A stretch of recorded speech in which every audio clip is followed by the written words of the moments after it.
A ideia que eu gosto quando eu falo sobre estresse, de deixar muito clara para qualquer pessoa que estiver me ouvindo, é que o estresse não é aquela ideia inicial que a gente tem quando a gente começa a pensar no problema, que é o interruptor, né? Então eu tenho lá o crescimento normal da planta, ela está ótima, está tudo muito bem, e eu tenho o crescimento, o estado estressado da planta, e é como se eu apertasse o interruptor e eu passasse do estado normal para o estado estressado. Ou seja, não existe, né, pegando o gancho com a excelente palestra do Anderson, não existe somente o estado planta plenamente bem nutrida e planta em deficiência de um nutriente. Na verdade, a gente tem algo muito diferente disso, mas que vocês sabem como é que funciona, que é como se fosse aquele botão de volume ou de acertar o rádio lá do vô ou da avó, no qual a gente tem uma gradação entre baixa ou nada de estresse essencialmente e uma gradação até aquilo que é um alto estresse e muitas vezes aquele estresse que a gente observa um sintoma na planta visual, a gente está olhando para a planta e a gente está vendo que aquilo ali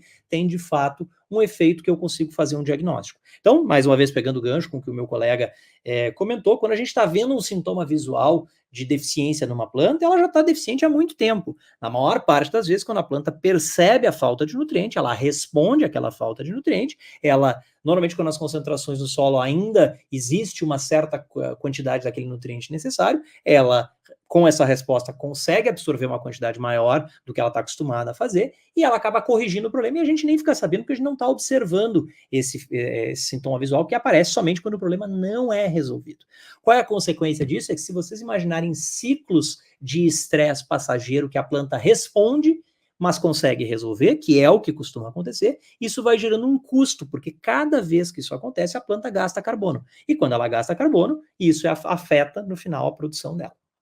Então, eu não vou entrar em grandes detalhes disso, eu só quero destacar para vocês que tudo que é importante para uma planta, e a gente está falando de temperatura, da nossa disponibilidade de água, que é o foco de hoje, a seca, né? O quanto de água a planta tem, a disponibilidade de nutrientes, que foi destaque na palestra do Anderson, e mesmo a presença de patógenos, que a gente costuma ver de uma forma, né, assim, ou tem ou não tem, tudo isso pode variar, não só sazonalmente, no início do cultivo, no meio do cultivo, ou na fase de floração e frutificação, mas durante o dia. Né? Então, eu posso ter uma variação na disponibilidade de água, na temperatura. A gente mora num estado que muitas vezes, nessa época do ano, a gente tem 35 graus durante o dia e às vezes pode baixar para 18 durante a noite. Então, a variação pode ser bastante drástica. E tudo isso pode estar variando drasticamente ao longo do dia.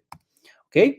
Por que isso é importante? Porque, na verdade, quando a gente está pensando em estresse, de novo, não é só aquele interruptor, tem uma série de fatores que interagem para a gente chegar a uma observação. A minha planta está aguentando o estresse, ou seja, ela é resistente, ou a minha planta é suscetível a esse estresse e ela não está aguentando o estresse, ela está respondendo e eu estou vendo que ela está ali murcha. Tá? Nesse caso, falando de seca. O que importa aqui? Qual é a severidade? Nem toda seca é importante para a planta, algumas são mais leves, algumas são menos leves. Qual é a duração dela? Então, se a gente estiver pensando em uma seca moderada, mas longa, pode ser pior do que uma seca aguda, porém bastante curta. Né? Isso depende da planta, depende de uma série de fatores. O número de exposições, isso é muito importante, é uma área, não é tão nova, mas agora ela tem sido explorada de uma maneira bastante detalhada e a gente consegue entender como que isso acontece, é aquilo que a gente chama de memória nas plantas. Então, se uma planta, se a lavoura de vocês enfrenta um período de seca bastante moderada por um período curto, isso prepara a planta para enfrentar um estresse maior posteriormente. Então, ela acaba respondendo melhor se ela nunca, comparado com uma planta que nunca viu aquele estresse na sua frente. Então, o número de exposições muitas vezes pode ser benéfico para a planta. É claro que para se preparar para isso, normalmente acaba tendo um custo que pode diminuir a produção lá no final. E, obviamente, combinações. A gente vai focar um pouquinho aqui em seca, mas a gente sabe que sim, a temperatura vem junto com a seca, que muitas vezes vem com a falta de um nutriente, porque se não tem água no solo, fica difícil de absorver qualquer coisa do solo, nitrogênio, potássio, o que quer que seja.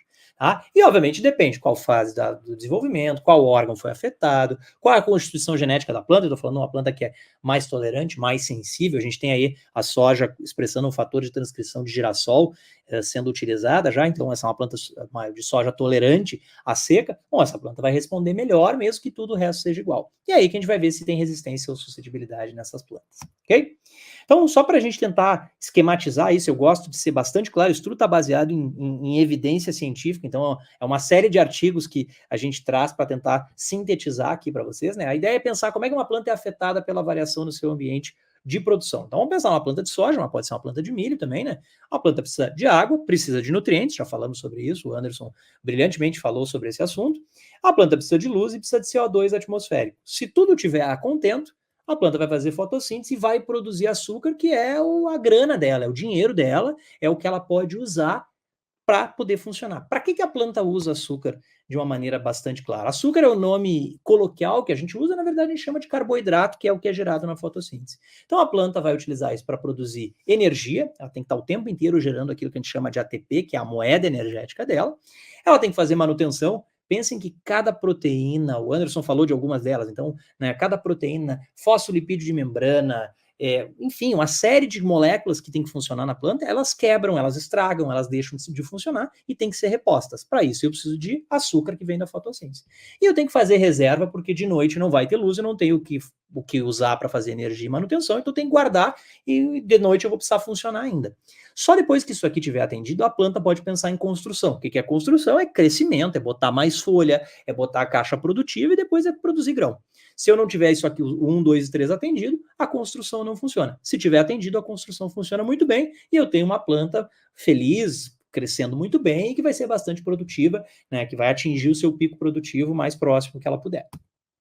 Bom, mas o que acontece se a planta tem que lidar com estresse, com uma variação ambiental acentuada, grave? Bem, para fazer isso, se ela tiver um ataque de um patógeno, se ela tiver seca, se ela tiver falta de nutriente, ela vai ter que gastar recursos. Aonde que esse gasto de recursos a gente pode discutir para estresse específico, mas tipicamente isso representa gasto de açúcares ou compostos derivados de açúcar. Tá? O que significa isso? Que como vai ter um custo para se proteger da seca, imagine o seguinte, aqui a planta está tudo bem, ela cresceria muito bem, mas começa a faltar água para ela vai precisar gastar esse recurso para obter água. E se ela precisar gastar recursos para obter água, ela vai ter um custo que vai fazer com que, ao invés dela fazer muito bem manutenção uso de açúcar para produzir energia, para fazer manutenção e para fazer reserva e para fazer construção, ela vai diminuir a construção, que isso aqui eu não posso deixar de fazer, senão não funciona, e ela vai ter que se defender. Eu estou usando defesa que é algo que eu tenho que fazer para resolver o meu estado estressado. Então eu tenho que gastar alguma coisa e isso vai ter um custo para mim, eu vou ficar uma planta um pouquinho menor, eu vou acabar produzindo menos lá no final. Okay? Então, ao invés de eu ter minha planta grande e bastante produtiva, se eu tenho que enfrentar um estresse, eu acabo tendo uma planta um pouco menor e com um potencial produtivo um pouco menor, porque isso teve um custo para ela. E eu quero aqui que vocês percebam que o grau do estresse, a severidade do estresse, a duração do estresse e quantas vezes ele está acontecendo durante o ciclo produtivo de uma planta, vai afetar o quanto ela vai crescer e, finalmente, o quanto ela vai produzir lá no final. Se acontecer só durante a fase de enchimento de grão, vai afetar enchimento de grão. Durante o florescimento, produção de flores e assim por diante. Quer ter acesso a conteúdos como esse 24 horas por dia, sem precisar sair de casa? Assine Mais Soja agora mesmo.